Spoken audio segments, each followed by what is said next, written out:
무덤을 안 맺느잖아요. 무덤을 절대로 안 맺습니다. 그래 이제 파고 이래 옛날에 꽃게 삭가지고 파고 그냥 넣고 그 뭐 흙을 덮고서 위에는 뭘 하나 하면은 그 여를 말하면 소나무 떨이 같은 거 이래 비 가지고 위에 덮고 돌을 내놔요. 그걸 보고 애치이라 그래 여 사람은요. 그걸 파요. 그걸 파내 먹어본다고 있겠네요. 그게 그 짐승이가 아주 못된 짐승이래요. 우리 이동이 그 여동생이 죽는 걸 그거 갖다 묻어놔 파내면 여기서 파내면 우리가 아는데 뭐요 우리가 다 알아요. 그래 우리 이모가 그 내 자식이라고 그래도 그거 다시 묻고 이래니도.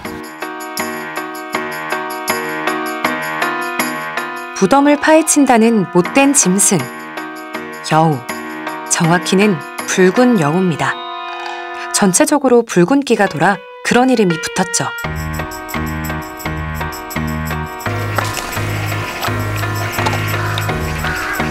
여우는 늑대, 너구리와 함께 객과에 속합니다. 사체도 마다하지 않는 청소부 동물입니다.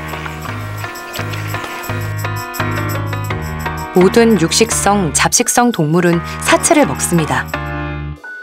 사람이 무덤을 파먹는 것은 뭐 다른 존재, 멧돼지도 굉장히 기본적으로 오소리, 뭐 너구리 많이 파먹는데 왜 우리 조상들은 여우가 무덤을 파먹은 것인가?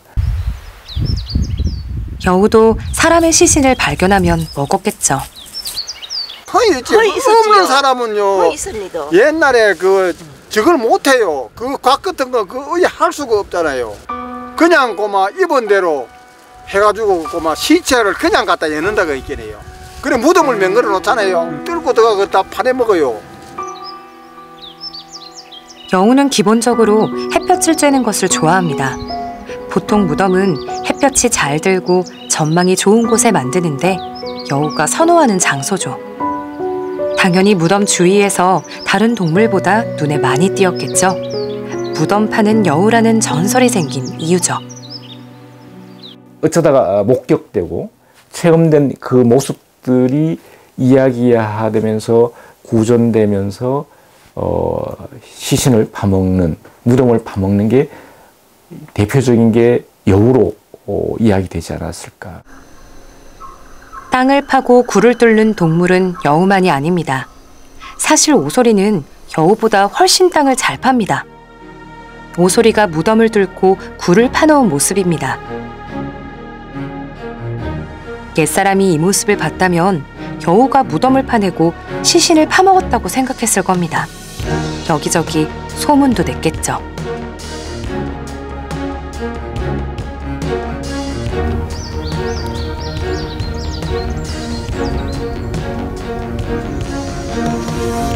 여우는 옛 이야기에 가장 많이 등장하는 동물 중 하나인데 주로 빈가 근처에 서식하다 보니 그만큼 자주 사람 눈에 띄었기 때문일 겁니다.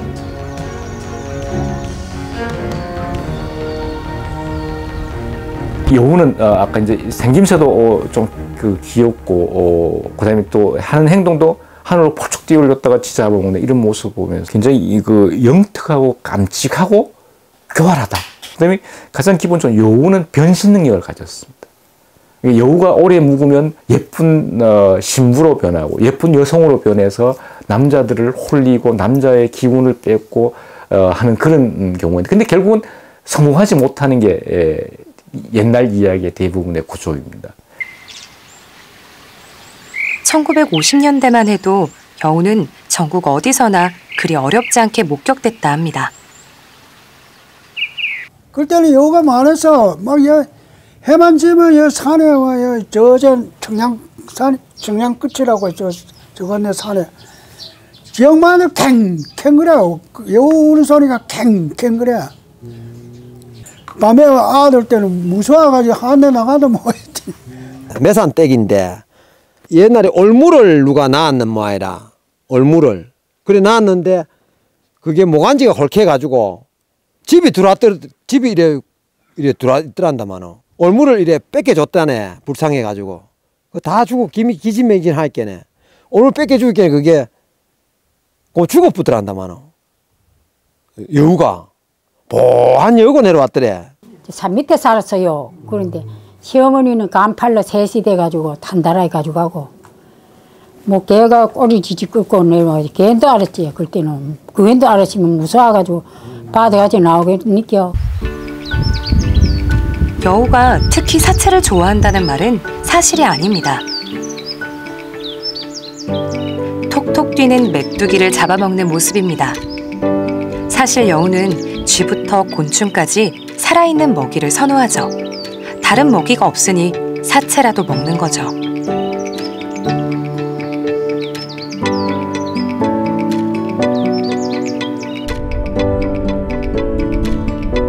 여우는 환경 적응 능력이 탁월한 동물입니다. 북극에서 사막까지 없는 곳이 없죠.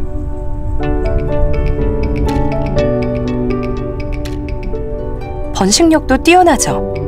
보통 4마리에서 8마리, 많게는 10마리까지 새끼를 낳는데 암수가 함께 공동 육아를 합니다. 당연히 새끼의 생존율도 높죠.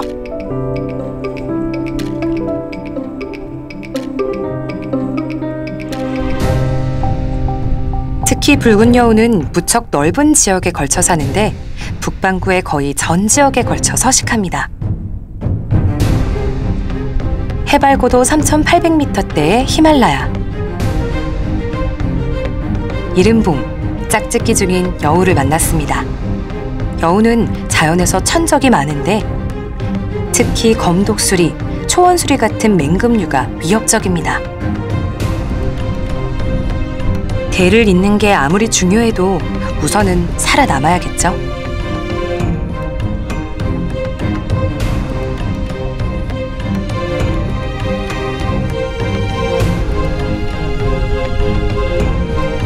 설마 이런 곳에 싶은 곳에서도 붉은 여우는 살아갑니다.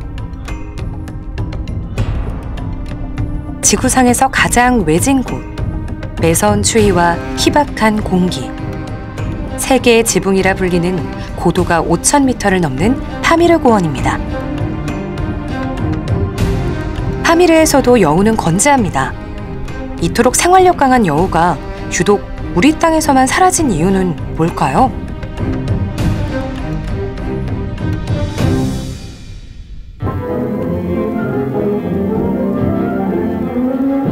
대전에 있는 충청남도 농사원에서 우리나라에서 여우가 멸종한 가장 큰 이유는 과거 광범위하게 벌어졌던 쥐잡기 운동의 부작용이 꼽힙니다. 우리나라에서 생산되는 곡식의 약 5분의 1을 소모시키고 있습니다.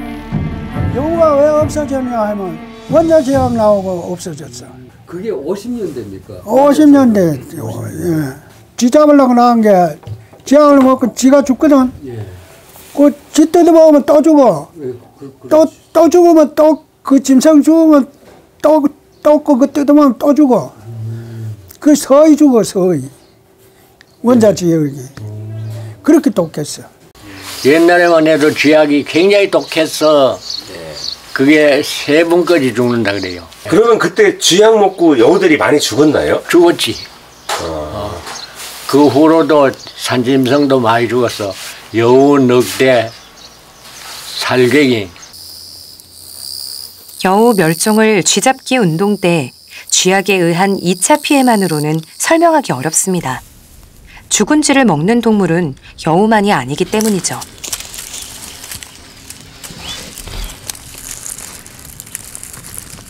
같은 객과 동물인 너구리 역시 죽은 동물의 사체를 먹는 데는 누구에게도 빠지지 않습니다.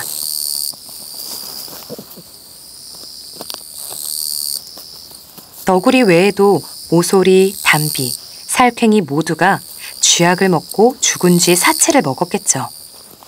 하지만 여우를 제외한 다른 동물은 지금도 건재합니다. 그런데 왜 유독 여우만 사라졌을까요? 우리나라에 원래 여우가 그리 많지 않았다는 주장도 있습니다. 풍성한 꼬리가 있는 모피를 얻기 위해 꾸준히 사냥했기 때문이죠. 여우 잡으면 또 목도리 하고. 여우 잡은 것도 봤습니까? 여우 잡은 건 못 봤는데 목도리는 뭐 하고 다니는 거 봤어. 네, 여우 목도리. 흔히 여우 목도리들을 많이 했죠. 여우 목도리는 피가 나가가지고 많이 봤어요. 여자분들이 하는데 부유층에서 하지 이 뭐 참 서민들은 아예 엄두도 못 내고. 1927년의 기록을 보면 당시 여우 가죽은 15원으로 개 가죽의 15배, 멧돼지 가죽의 3배였답니다. 그 여우 털에 또 값이 나가지고 값이 있어서 그거 두러 다니는 사람이 있었어요. 껍데기. 그걸 잡을 때 왜 잡냐 하면 그 옥로를 나가서 잡는다 그래. 옥로를 나가가지고 잡아 그 껍데기 이제 피로 팔아먹고. 몽골 등에서는 여우 가죽이 지금도 상당한 고가로 팔립니다. 모피를 얻기 위해 사육도 합니다. 우리나라에서의 여우 멸종은 모피를 얻기 위한 사냥과 쥐잡기 운동 두 가지가 영향을 미쳤을 겁니다. 온 사냐를 뒤덮었던 올무의 영향도 있었겠죠. 언제부터인지 여우는 보이지 않게 됐습니다. 확인되지 않는 목격담만 가끔 나왔을 뿐이죠.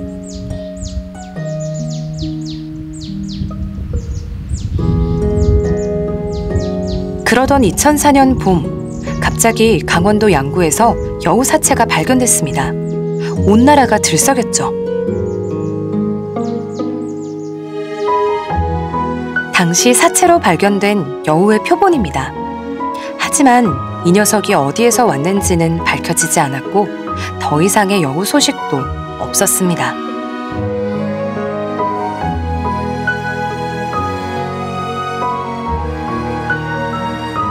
(2010년부터) 소백산 지역에서 멸종된 여우 복원이 시작됩니다.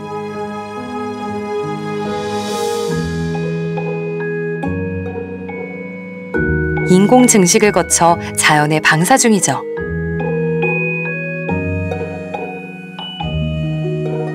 여우는 원래부터 우리 땅에 완벽히 적응한 동물입니다.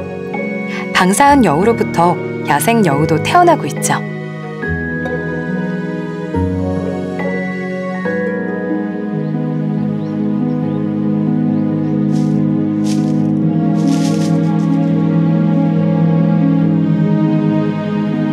현재 방사된 여우는 남쪽으로는 부산, 북쪽으로는 휴전선 부근까지 우리나라 전역으로 퍼져나가고 있답니다.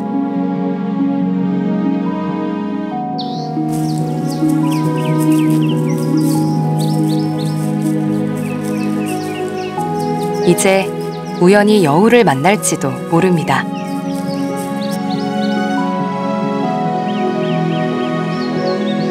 여우에 관한 새로운 이야기도 만들어질 겁니다. 야생동물에 관해 전해 내려온 이야기와 전설. 그 속엔 지금은 잊힌 오래전 우리 자연의 모습이 담겨 있습니다. 옛 이야기는 과거를 여는 열쇠입니다. 같은 동물의 행태를 놓고 동물의 특징을 놓고 생물학적으로는 이렇게 접근했는데 인문학적으로 이렇게 접근했다. 이걸 동시에 모였을 때 우리 조상들은 그 동물을 어떻게 이해하고 인식했는지를 파악할 수 있는 것이죠.